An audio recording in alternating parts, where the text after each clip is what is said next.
Hey, what's up, y'all? Y'all know my slogan. I don't know it all, but I know what I've been through. Now, before we get into this video, make sure you check us out on Patreon at www.patreon.com/Hookah Anonymous _. You guys been telling us to create one for the longest, so we recently created a community where we will upload videos that we can't share on YouTube due to their guidelines. We'll also be dropping the latest to there first, behind the scenes information that you wouldn't find anywhere else on our socials. So make sure you become a member, and after you do that, head over to our official Instagram page at Hookah Anonymous _ and follow us there. Now without further ado, let's get into what you guys came here to see. Now, I think it's safe to say that July started off pretty rough for Melo Buckzz, because every time we turn around, she's going viral on social media. However, it's all for the wrong reasons. Just the other day, she was trending due to her album release party being shot up in Chicago, and it's been reported that 18 people were shot, and 4 of those 18 was unalived by the gunfire. They're saying that it was 2 women that lost their lives and 2 men, with one of the men being Melo Buckz's significant other. Now, according to reports, they say that after Melo Buckz's album release party was over, you had occupants that were standing outside the venue, talking to each other and lounging. Now, it sounds like a pretty normal day when it's nice weather, but the problem is when you're knee deep in the streets around anyone or someone affiliated with the gang culture, that's just not a good thing to do, especially in Chicago. I say that because a guy by the name of Drills was shot and unalived just hours prior to the shooting, in which people who are associated with Melo Buckzz were taunting and trolling on social media. So being a rapper, whether you're in the beef or not, if you're affiliated with a certain group of people and you letting it be known that you're riding with them, then you have to expect the same type of treatment as them from their ops. And yes, it's unfortunate that it was women involved, but like I said in the last video, if you're a woman but you're carrying on like a man, or you're around guys that are doing things in the streets, it's going to be consequences and you just may be a part of that. Simple. But as far as the album party, a witness says that a car pulled up and someone got out and started shooting at the crowd.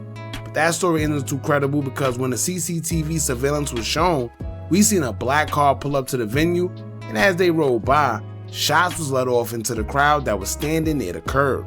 Now, according to news outlets, they say that they believe Melo Buckzz was the target of the shooting, despite her not even being the one that was hit at all, and it haven't even been confirmed that she was anywhere near the crowd when the shots were fired. Keep in mind, like I always tell y'all, the news only know what they're told. One of the news stations claimed that it was shots let off by 3 people from an SUV, but once again, we seen the CCTV footage and it shows that it was not in fact an SUV, and it also didn't appear to have 3 people firing. But hey, now according to the news sources, days later after the shooting, Melo Buckz's father, biological father, is also now arrested and charged on federal firearm charges. And it's a couple reasons why this isn't a good look for Melo, and although we don't know where the charges even came from or why they were even brought up at a time like this, but we're gonna find out. When the shooting happened with Melo, most people stated that these guys are cowards for shooting females, which is understandable. But what y'all don't understand is, when somebody wants you bad enough, they're gonna get you. And they're gonna try to make you feel the same pain that they felt, so they don't care who they hit. They're just trying to hit somebody. But how does it look when your party is shot up, innocent people lose their lives, and while people may be feeling sorry for her, her father is accused of federal gun possession. Not regular possession, but federal. So it kind of plays into the narrative of others who stated that Melo may have brought the shooting upon herself based off the things she rap about and the people she associates with. Here's a Facebook comment from someone who actually was trying to be there for Melo's father after hearing about the shooting. The individual would say, quote, "My big dog for life. Hug your daughter Melo tight. I'm sure she needs it, and to the victims and the families that will be forever traumatized, our prayers are out to you all as well." Now, see what I mean? So how would it look, right, when someone telling you to hold your daughter tight due to a shooting that took place at a venue that she was performing at, and the news says she was the target, but yet come to find out her father is the one providing these young kids with the weapons to do shooting? How does that sound? How others may look at it is this: one of those same firearms you sold could be the same exact reason somebody else's kids, somebody else's father, somebody else's brother, cousin, niece, daughter is no longer here today. Or maybe the same firearms you provided is the reason a few families are grieving over a loved one that they lost at some point in time. So I don't know, and I don't know how true this is, but there's one thing surfacing social media right now. As y'all know, it's always going to be something on social media when something happens. Now, there was a rumor going around stating that Melo Buckzz' father allegedly may have been the one who sold the firearms to the people that shot up the venue she was performing at. Now, in all fairness, I don't know where that rumor came from. This is just something that's been surfacing, but as y'all know, whatever you see on the internet these days, you have to take it with a grain of salt. I'm sure nobody knows verbatim unless you are a person that was there and shooting and you the suspect. But like I said, it is just a rumor. Now, let's get into the article real quick so we can further go over what's actually being said instead of making assumptions. Now, a CWB Chicago article explaining the details within the investigation would say, quote, "The father of rapper Melo Buckzz was arraigned on federal firearm charges Tuesday, just days after drive-by gunmen targeted her fans in River North, leaving 4 people deceased and 14 others wounded.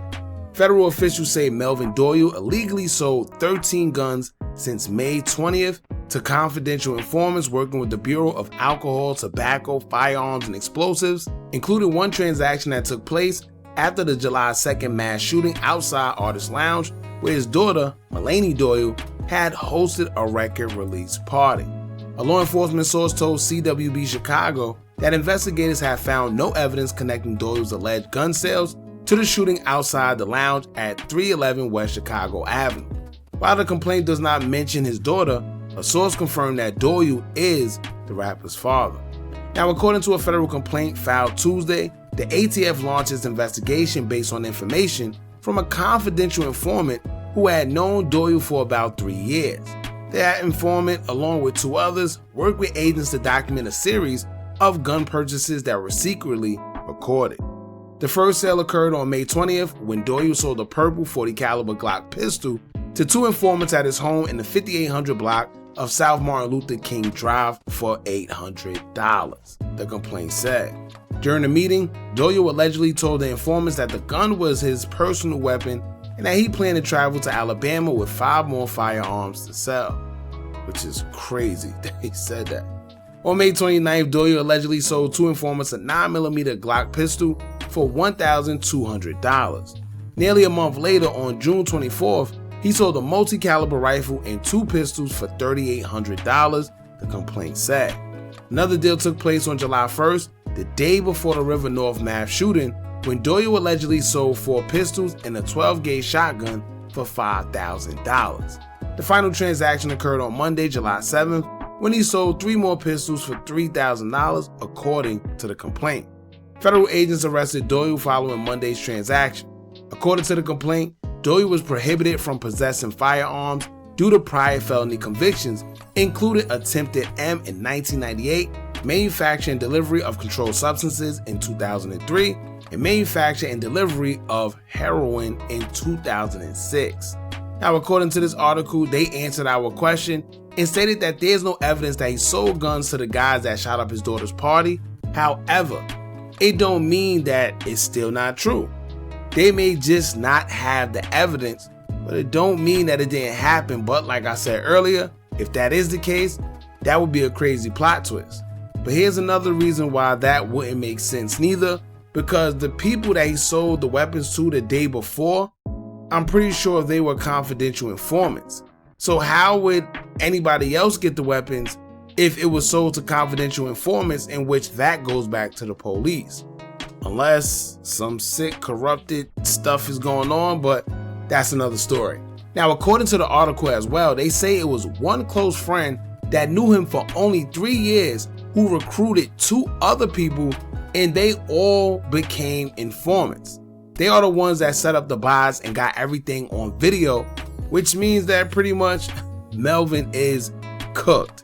It's nothing he could do because all the proof is against him and they have him on video.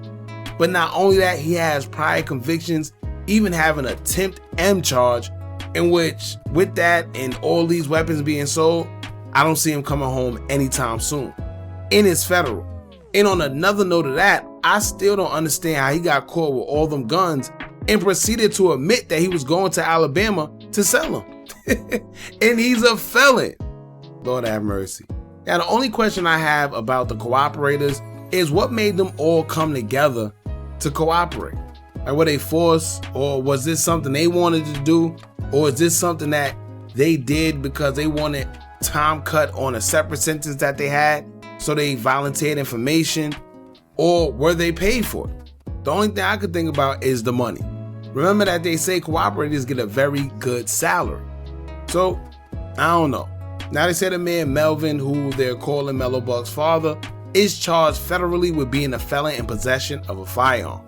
And there's no telling how much people or who he sold weapons to before he was under investigation, because the investigation only started this May, in which I'm sure he probably been doing what he's doing.